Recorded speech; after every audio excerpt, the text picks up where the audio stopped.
చూద్దాం ఒకసారి. కొరింథీయులకు రాసినటువంటి మొదటి పత్రికలోనికి మీరు వెళ్తే 2వ అధ్యాయంలో, కొరింథీయులకు రాసినటువంటి మొదటి పత్రిక,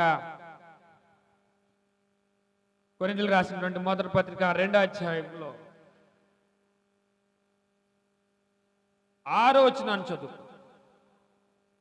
పరిపూర్ణులైన వారి మధ్య జ్ఞానము బోధించుచున్నాము, అది ఈ లోక జ్ఞానము కాదు. నిరర్థకలైపోవచ్చున్న ఈ లోకాధికారుల జ్ఞానము కాదు గాని దేవుని జ్ఞానము మర్మమైనట్లుగా బోధించుచున్న ఈ జ్ఞానము మరుగై ఉండును. జగత్తుత్పత్తికి ముందుగానే దీన్ని దేవుడు తన మహిమ నిమిత్తము నియమించెను. పరిపూర్ణులైన వారి మధ్య జ్ఞానం బోధించుచున్నాము, అది ఈ లోక జ్ఞానము. అమ్మా, అది ఈ లోక జ్ఞానమా? ఈ లోక జ్ఞానం కాదా? ఈ లోక జ్ఞానం కాదు. ఈ లోక సంబంధమైనటువంటి జ్ఞానం కాదు. ఈ లోక సంబంధమైనటువంటి జ్ఞానం కాదు. ఇది పరలోక సంబంధమైనటువంటి జ్ఞానము, పూర్తిగా దైవ సంబంధితమైనటువంటి జ్ఞానము. ఈ జ్ఞానం ఎందుకంటేనంటే అండి, నేను ఆత్మఫలాలు ఫలించడానికి నాకు జ్ఞానం కావాలి. నేను ఆత్మఫలాలు ఫలించడానికి నాకేం కావాలి? జ్ఞానం. ఆత్మఫలాలు ఫలించేటువంటి వ్యక్తికి నిరీక్షణ ఉండాలి. నిరీక్షణతో పాటుగా ఇంకే ఉండాలంటే అండి, జ్ఞానం కావాలి.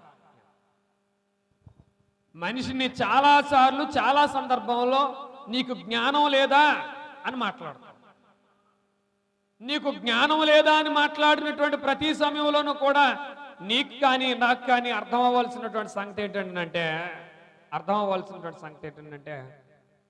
ఏ జ్ఞానం కావాలి? ఈ లోక జ్ఞానమా, దేవుని జ్ఞానమా? ఏ జ్ఞానం కావాలండి? దేవుని జ్ఞానం కావాలి. దేవుని జ్ఞానము, మర్మమై ఉన్నటువంటి దేవుని జ్ఞానము తెలుసుకోవడానికే నువ్వు వచ్చావు. జ్ఞానము, దేవుని జ్ఞానం. ప్రియులారా, దేవుని జ్ఞానం తెలుసుకోవడం నీకు చాలా చాలా అవసరం. దైవ సంబంధితమైనటువంటి జ్ఞానమును తెలుసుకో. ఓ ప్రశ్న నేను మిమ్మల్ని అందరిని అడుగుతాను.